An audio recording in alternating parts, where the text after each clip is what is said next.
एलियाह Bible के सबसे प्रसिद्ध भविष्यवक्ताओं में से एक हैं, जिन्हें उनके अडिग विश्वास और असाधारण चमत्कारों के लिए जाना जाता है। उनकी जीवन गाथा ईश्वर की शक्ति और प्रभुत्व को प्रदर्शित करती है और इस्राएल की जनता को मूर्ति पूजा त्यागने और सच्चे परमेश्वर की ओर लौटने का आह्वान करती है। एलियाह के समय में इस्राएल के राजा अहाब और उनकी पत्नी रानी इजेबेल ने बाल नामक एक झूठे देवता की पूजा को बढ़ावा दिया था। इससे ईश्वर का क्रोध भड़क गया और एलियाह को इस्राएल पर अकाल की भविष्यवाणी करने के लिए भेजा गया। एलियाह ने घोषणा की कि जब तक वह न कहें तब तक न तो बारिश होगी और न ही ओस गिरेगी।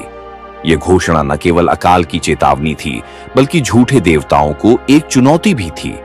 अकाल के दौरान यहोवा एलियाह को केरीत नामक झरने के पास छिपने का निर्देश दिया। यहाँ पर एक चमत्कार हुआ। कौवे प्रतिदिन उनके लिए रोटी और मांस लेकर आते थे और वह झरने से पानी पीते थे। जब झरना सूख गया तो यहोवा ने एलियाह को सारपथ नामक स्थान पर भेजा। वहां उनकी मुलाकात एक विधवा से हुई, जो अपने बेटे के साथ अंतिम भोजन की तैयारी कर रही थी। एलियाह ने उसे आश्वासन दिया कि अगर वह पहले उसके लिए रोटी बनाएगी तो उसका आटा और तेल कभी खत्म नहीं होगा। विधवा ने ऐसा ही किया और वास्तव में अकाल के पूरे समय तक उसका आटा और तेल समाप्त नहीं हुआ। इसी दौरान विधवा का बेटा बीमार हो गया और उसकी मृत्यु हो गई। एलियाह ने ईश्वर से गहन प्रार्थना की और लड़के के शरीर पर 3 बार झुके। यहोवा ने उनकी प्रार्थना सुनी और लड़का फिर से जीवित हो गया। यह चमत्कार दिखाता है। इसके बाद एलियाह ने इस्राएल की जनता को सच्चे परमेश्वर की ओर लौटाने के लिए एक अद्भुत कार्य किया। उन्होंने 450 बाल के झूठे भविष्यवक्ताओं को करमेल पर्वत पर चुनौती दी। दोनों पक्षों ने बलिदान चढ़ाने की तैयारी की, लेकिन शर्त यह थी कि कोई आग नहीं जलाई जाएगी। झूठे भविष्यवक्ताओं ने अपने देवता से प्रार्थना की, लेकिन कोई उत्तर नहीं मिला।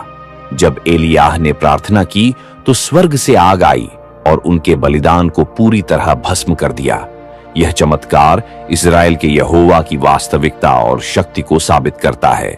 इस घटना के बाद इस्राएल के लोग फिर से ईश्वर की पूजा करने लगे और एलियाह ने झूठे भविष्यवक्ताओं को दंडित करने का आदेश दिया।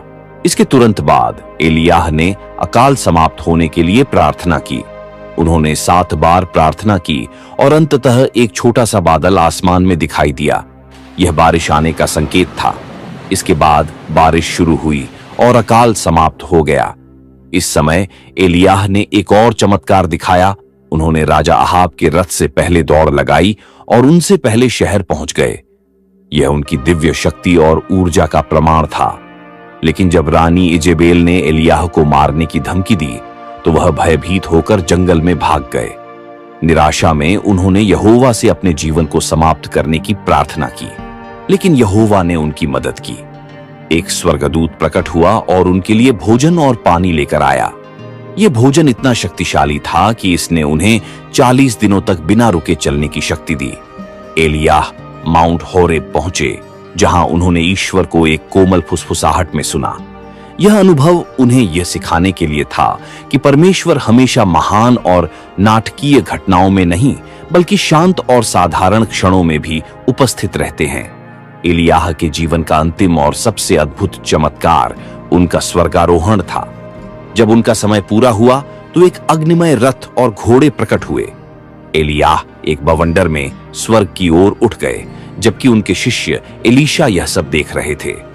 स्वर्गारोहण से पहले एलियाह ने अपनी भविष्यवाणी की चादर एलीशा को सौंपी, जो उनकी सेवा की निरंतरता का प्रतीक था। एलियाह के ये असाधारण चमत्कार न केवल ईश्वर की प्रभुता को साबित करते हैं, बल्कि इस्राएल की जनता को पश्चाताप करने और सच्चे ईश्वर की ओर लौटने के लिए प्रेरित करते हैं। उनका जीवन विश्वास, साहस और ईश्वर की अनंत कृपा का एक अद्भुत उदाहरण है।